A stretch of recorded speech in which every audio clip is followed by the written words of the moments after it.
Welcome to week 2 of the Layup Maker course. We're talking about the geometry of momentum, and really might be your first application of geometry outside of school to look at how to use geometry in basketball to get better at it. It's going to get interesting. The first thing we're going to talk about is transforming forward momentum. So think about the scenario of running down the court on a fast break, dribbling the ball, and taking a layup with somebody chasing you. You're under pressure. Where a lot of players struggle is that ball is just bouncing off the backboard too hard. They've got too much forward momentum going horizontally down the court. And so we're going to talk about taking it up, getting a vertical jump, using some body mechanics, some different tools to make that work better. Second is going to be circling around. So taking a momentum approach to circle finishes, spinning the ball on the backboard a variety of different ways. And again, getting a softer bounce off the backboard by using that as opposed to a straightforward push finish. And then last, we're going to go work on going sideways, using a Euro step as our first counter move to really get some sideways momentum, avoiding defenders and combining that with our different ways to finish. And we're going to do that from at least 3 different angles on the court this week. So the first one we're going to work on transforming our forward momentum. Like I said, the fast break scenario is the most common one where I see players struggle. And either you or some of your teammates, you've probably seen that happening. So the first thing we're going to do is get our knee above our hip. Something we already introduced a little bit last week. We're going to get some more reps at it from different angles in a couple different applications. And we're going to really work on how to finish up high on the glass. We're going to review our elbow to eyebrow, which we also introduced to you last week on the court, trying to get that whole arm motion to be vertical.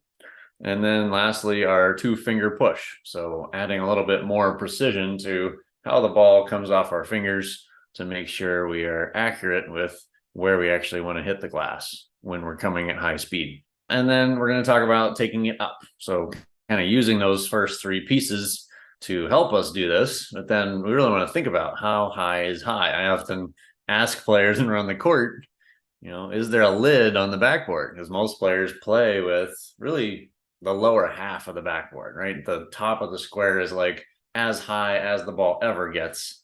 And we really want to use all the backboard available. Like on a full-size court, there's a 72-inch backboard. There's a lot of real estate that you can make use of and actually come up with a lot of great ways to score, great ways to avoid a block, and great ways to control the ball when you are a little out of control or you have a lot of speed momentum going toward the backboard. So using the high part of the glass, we like to work on hitting above the square. So thinking about a rainbow peaking above the height of the whole backboard and then glancing off the glass on its way down. Great way to get better at using the glass softly and avoiding a lot of block shots. And then eliminating low misses. Like we'll see maybe 30 to 40% of missed layups happen because the ball is coming too low on the backboard. Even if they've got some good spin or some good technique going on, we're hitting the glass and hitting the side of the rim or spinning over the rim. Like a lot of issues come from hitting too low on the glass. And so our goal is just to eliminate low misses, right? We might miss because we hit too high or too hard and too high or too high with too much spin or too little spin, but we want to try to scratch off the problem of missing because we hit too low on the backboard. We want to just eliminate that from our problem list. So we're going to see a video here of some high glass finishes, and then we're going to hit spin finishes with our circle motion next. So this is coming from our wing angle. Again, nothing new from last week other than the height on the glass. We're trying to hit it up above the square when it makes contact. And then this is your first look at a circle finish coming across the backboard. And again, using the high glass from that scenario. And we're going to keep tying in our footwork where we did a little bit of introduction last week, our stride stop, our scissor step, our L step. We're going to keep using all of those, but kind of mix up between them. So you get some reps with each while we're applying a different style of finish at the end as we get to the basket. So let's look at our circle finishes. Circling around. So really thinking about, instead of going at the backboard or even at the rim, we're going circling, could say around the basket, kind of around the backboard, a lot of around the defender's hand when they're trying to contest or block you. A circle finish is a really great way to get your arm extended, get a wider reach away and around your defender. And again, using that high glass provides a lot of interesting combinations that can make you a lot better finisher and give you a lot more possibilities as you're approaching the basket. The new angle we're going to introduce here is what we call the nail. If you look at the center of the free throw line on a wooden basketball court, there's an actual physical nail in the wood that they use to then measure all the lines that are symmetrically circled from the free throw line. And so it's a rather common term, maybe kind of old school nowadays, because there's not always a wooden court where you're playing, but figuring out where that center free throw line is just our way to give you a start point when we're attacking. So rather than from the elbow or the wing, we're attacking from the nail, means you are straight on with your nose at the rim. Then we're going to look at across the rim, which we just saw a brief intro of, getting that elbow extended, going across the paint from one wing to the opposite side of the paint to then finish across the rim. And then the third one we're going to look at is a high hook finish, where we're actually staying wider on the lane line. So staying right side if we were attacking right-handed, staying wide on the paint and using a high hook, again, up over our defender and using our high glass and our spin circle finish. So let's take a look at all three of these. So we're going straight underneath the basket with our head under the basket, and this is our circle finish. So our right hand is wrapping around the basket with our elbow extended.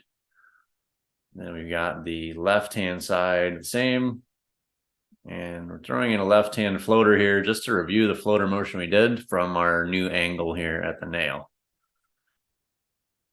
High hook finishes. This one we're going to kind of hold again for advanced. If you're really good at your circle finish, you've got through everything else in the workout. We're going to come back to this as kind of another layer, using our momentum of high glass, vertical jump, and using our circle spin finish. It allows us to get up and over a defender that really thinks they have us stopped. Like we're out wide from the paint where we're not likely to shoot as an average player, and suddenly we're up and over them with a hook that they have a really tough time defending. And then next is coming up with our Euro step of going sideways, but let's go talk about it first. So going sideways. So from the wing angle, again, most common that we're used to attacking from, if we go from the outside, so we're right hand attacking right side of basket, we're on the outside and our Euro is going from outside to in. And to do a fairly easy finish for this one, we're going to do a floater at the end of it. So our Euro step is going from the edge of the lane to the middle of the lane, and then we're going to be on our left foot in this case and shooting a right-handed floater. Kind of natural body mechanics. All we're really changing is our third step. If we're attacking with a dribble, you talked about footwork last week. If we're attacking with dribble plus 2 more steps to basket, we're taking dribble plus 1 forward, and the third step goes sideways. That's what creates the Euro step action, really creates space away from your defender. I always look at defender's hip position and trying to get behind their back. When they turn their hips across our path to try and cut us off, our Euro step should take us directly behind their back and opposite their momentum, so that they're running toward the side of the paint and we're pushing our body toward the middle of the paint, and we get a lot of separation space to be able to get off a shot. And floater works great in that scenario because there's usually more defense right next to the basket. We're getting away and up and over before they can contest our shot.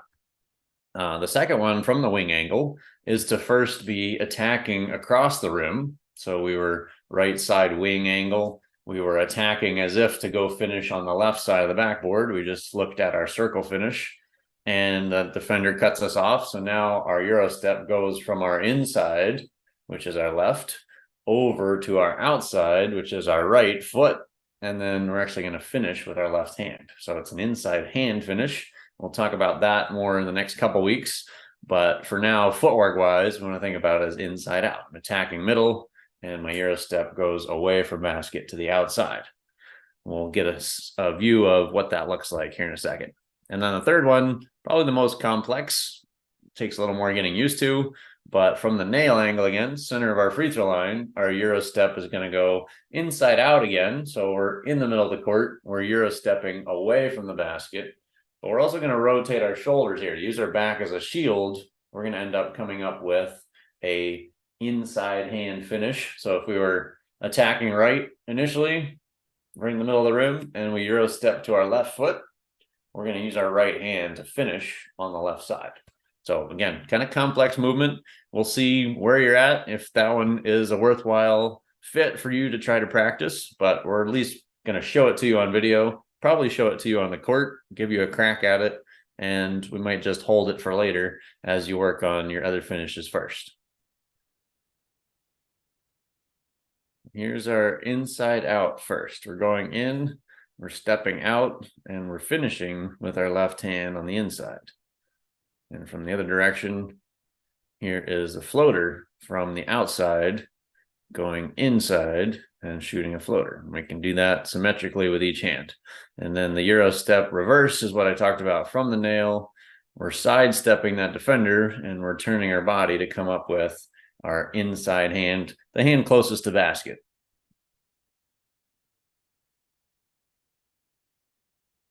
So we can apply these with a dribble. This is going to be our progression that we go through with you on the court. So summarize week 2, talking about transforming momentum. We're going to get you really good at getting vertical jump so that hopefully you're higher, closer to the basket, and taking away that forward power that causes you to miss more by hitting the glass too hard. We're going to work on taking it up, hitting the glass on its way down, hitting above the square. And then we're going to work a lot on circling around the basket, getting that elbow extended position, getting our thumb to backboard spin, and then finally going sideways, getting both our outside in and our inside out Euro steps so that you're comfortable whenever a defender turns their hips across your path, you're going to be able to change direction and come up with free space to hopefully score where nobody else can contest you. That's it. We will see you on the court.